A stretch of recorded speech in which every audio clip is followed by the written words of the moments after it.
When the Queen of Sheba heard of Solomon's fame because of the name of the Lord, she came to test him with riddles, and she came to Jerusalem with a very large retinue with camels bearing spices and very much gold and precious stones. And when she came to Solomon, she spoke with him all that was in her heart. Solomon answered all her questions. Nothing was hidden from the king, and he did not tell her.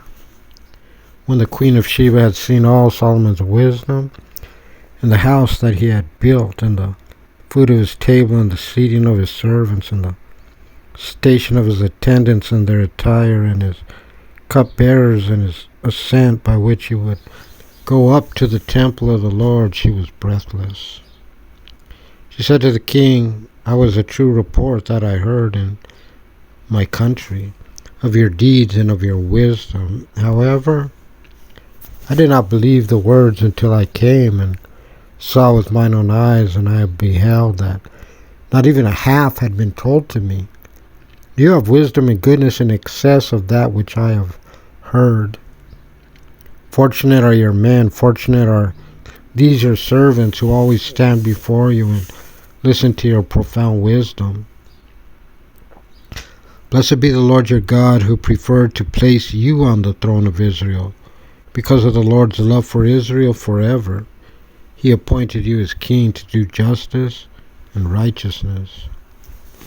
She gave the king 120 talents of gold and very many spices and precious stones. There had never arrived such an abundance of spices as those which the Queen of Sheba gave to King Solomon. Also Hiram's ships that delivered gold from Ophir brought from Ophir a huge quantity of almug wood and precious stones. And the king made of the almug wood a path to the house of the Lord, to the king's palace, harps and psalteries to accompany the vocalists, that there had come no such almug wood, nor had there been seen to this day.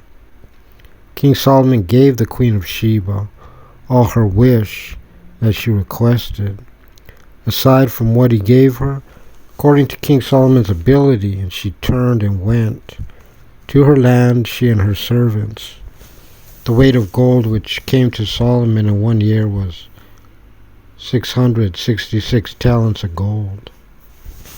Aside from that which came through merchants and the commerce of spice peddlers and all the dependent kings in the regions of the land, King Solomon made 200 body shields of malleable gold. 600 dinar of gold he would put into one body shield. 300 shields of beaten gold, 3 maneks, 300 dinar of gold he would put into one shield, and the king placed them in the house of the forest of Lebanon. The king made an immense ivory throne and overlaid it with glittering gold. There were 6 steps to the throne, and the top of the throne was circular from behind, and there were arms on both sides by the place of the seat, 2 lions standing beside the arms. 12 lions stood there on the 6 steps on one side, and on the other no such throne was made for any kingdom. All the king's drinking vessels were of gold, and all the utensils of the house of the forest of Lebanon were of pure gold. None was of silver, since it was reckoned with as nothing in the days of Solomon. For the king had at sea ships of Tarshish with Hiram ships. Once in 3 years the ships of Tarshish would come bearing gold and silver, ivory and monkeys and peacocks. Now King Solomon transcended all the kings of the earth in affluence and wisdom. All the inhabitants of the earth sought Solomon's presence to hear the wisdom with which God had endowed him. And each one would bring his gift, vessels of silver and vessels of gold, garments, weapons, spices, horses, and mules, the tribute due each year in its year. Solomon assembled chariots and horsemen, and he had 1,400 chariots and 12,000 horsemen. He led them into chariot cities and with the king in Jerusalem. The king made silver as common in Jerusalem as stones, cedars as common as sycamores that are in the lowlands in abundance. And the source of Solomon's horses was from Egypt, an assemblage. The agents of the king would buy the assemblage privileges for a price.